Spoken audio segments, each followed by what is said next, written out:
പലതും പറക്കൂലെന്ന്. എന്തിൻ്റെ മേലെ? പണത്തിൻ്റെ മേലെ. എല്ലാ പ്രശ്നങ്ങൾക്കും പരിഹാരം പൈസയാണ്. പക്ഷേ ഒരു നാട്ടുകാർക്ക് ഒരു വിലയില്ല ഈ സാധനത്തിന്.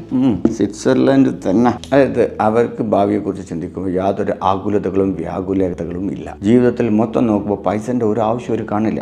അവർക്ക് എന്താ വേണ്ടതെന്ന് വെച്ചാൽ അവിടെ കിട്ടാണ്ട് പിന്നെ എന്തിനാണ് പൈസ എന്ന് അവർ ചിന്തിക്കുന്നത്. നമുക്കെന്തിനാ പൈസ? സാധനങ്ങൾ വാങ്ങിക്കാനല്ലേ. അവർക്ക് പൈസ ഇല്ലാതെങ്കിൽ സാധനങ്ങൾ കിട്ടുന്നുണ്ട്, പിന്നെ പൈസൻ്റെ ആവശ്യമുണ്ടോ? അതുകൊണ്ട് തന്നെ അവിടെ കൊണ്ടുപോയിട്ട് പൈസ കുറേ വിതറിയിട്ടുണ്ടെങ്കിൽ ഇവരാരും നമ്മളെപ്പോലെ ഇതുപോലെ പൊറുക്കിയെടുക്കൂല. അവർക്ക് അതിൻ്റെ ആവശ്യമില്ല. അത് കിൻഡർ ഗാർഡൻ മുതൽ യൂണിവേഴ്സിറ്റി വരെ ഫ്രീ എഡ്യൂക്കേഷൻ. ആസ്പത്രി പോകണമെങ്കിൽ അതും ഫ്രീ. 4 ദിവസത്തെ കൂടുതൽ പണിയെടുത്ത് പോകരുത്, പ്രശ്നമാണ്. പിന്നെ എന്താ പറയുക, ബാക്കി സമയത്ത് ചെയ്യാന്ന് വെച്ചാൽ ജീവിതം ആസ്വദിക്കുക. നമ്മൾ ഈ പ്രശ്നങ്ങളിൽപ്പെട്ട് ഒഴിയുമ്പോൾ നമ്മുടെ വിചാരം എന്താ വെച്ചാൽ ജീവിതം എന്ന് പറഞ്ഞാൽ ഈ പ്രശ്നങ്ങൾ പരിഹരിക്കുക മാത്രമെന്നാണ്. അല്ലാന്ന്. ഇതിൻ്റെ ഒരു രസം എന്താ വെച്ചാൽ ഏറ്റവും കൂടുതൽ പൈസ ഉള്ള സ്ഥലം ഇവിടെ തന്നെ കേട്ടോ, സ്വിറ്റ്സർലൻഡ്. സ്വിസ് ബാങ്ക്സും കേട്ടില്ലേ? അവിടെ ബാങ്കിൽ നിറച്ചും പൈസ കുമിഞ്ഞു കൂടി കിടക്കുക. ഇത്രയും സേഫ് ആയിട്ടുള്ള സ്ഥലം വേറില്ലല്ലോ. അവിടുത്തെ ആൾക്കാർക്കൊന്നും പൈസ വേണ്ടല്ലോ. അപ്പോൾ ആ സ്വിസ് ബാങ്കിൽ കുമിഞ്ഞു കൂടിക്കിടക്കുന്ന പൈസ മൊത്തം നാട്ടുകാരുടേതല്ല, വിദേശികളുടേതാണ്. അത് അവരുടെ ജീവിതം ആസ്വദിച്ച് കൊണ്ടിരിക്കുമ്പോൾ ഈ സേവിങ് ഒക്കെ എങ്ങനെ എന്നുള്ളൊരു ചോദ്യം, അതിൻ്റെ ഉത്തരം കണ്ടെത്താൻ പോലും അവർക്ക് തോന്നുന്നില്ല. അതായത് 2000 ഫ്രാങ്ക്സ് ഒരു മാസം ഫ്രീ ആയിട്ട് കൊടുക്കാം എന്നുള്ളത് സ്വിസ് ഗവൺമെൻറ് ഇതിനിടയ്ക്ക് തീരുമാനിച്ചിട്ടുണ്ടായിരുന്നു.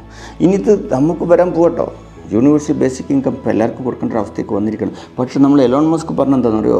യൂണിവേഴ്സൽ ബേസിക് ഇൻകം അല്ല, യൂണിവേഴ്സൽ ഹൈ ഇൻകം. അതായത് നമ്മൾക്കിപ്പോൾ പണ്ട് കാലത്ത് കഞ്ഞിയിൽ കുറച്ച് വറ്റുണ്ടായി കിട്ടുക, അതായത് അരിമണിയുള്ള കഞ്ഞി, അത് കുടിച്ചിട്ടുണ്ടെങ്കിൽ അവൻ ഭയങ്കര സമ്പന്നനാണ് എന്ന അവസ്ഥയിൽ ഇപ്പോൾ നമുക്ക് അരിമണി പല്ല് കുത്തിയിട്ട് നമുക്ക് പാകപ്പാടെ തലപ്പുരത്തി നിൽക്കുന്ന സമയം അല്ലേ? അപ്പോൾ അതുപോലെ നമ്മുടെ വീട്ടിൽ കാറും ഫ്രിഡ്ജും ഒക്കെ എത്തിയതുപോലെ ഇനി ലോകത്തുള്ള എല്ലാം റോക്കറ്റ് വരെ നമ്മുടെ മുന്നിൽ എത്തുന്ന സാഹചര്യം. അതാണ് എലോൺ മസ്കിൻ്റെ സ്വപ്നം, യൂണിവേഴ്സൽ ഹൈ ഇൻകം. അത് ഓരോ മനുഷ്യനും എല്ലാ സൗകര്യങ്ങളും. ഇങ്ങനെയൊക്കെയാണ് ഇവിടെ ഇവർ പറഞ്ഞുകൊണ്ടിരിക്കുന്നത്. എനിക്കറിയില്ലേ, ടെൻഷൻ ഇല്ലാത്ത മനുഷ്യന്മാരുണ്ടോയെന്ന് എനിക്ക് തോന്നുന്നില്ല കേട്ടോ. മനുഷ്യന്മാർക്ക് ഏറ്റവും വലിയ പ്രശ്നം ഞാൻ മനസ്സിലാക്കിയിടത്തോളം ഒരു പ്രശ്നവും ഇല്ല എന്നുള്ളതായിരിക്കും എന്നുള്ളതാണ് എൻ്റെ ഇതുവരെയുള്ള ധാരണ. ഇനി അവിടെ ഒന്ന് പോയി താമസിച്ച് 2-3 കൊല്ലം കഴിഞ്ഞാലേ എനിക്കിപ്പോൾ അതേക്കുറിച്ച് എന്തെങ്കിലും പറയാൻ പറ്റൂ. എന്തപ്പം നിങ്ങളുടെ അഭിപ്രായം?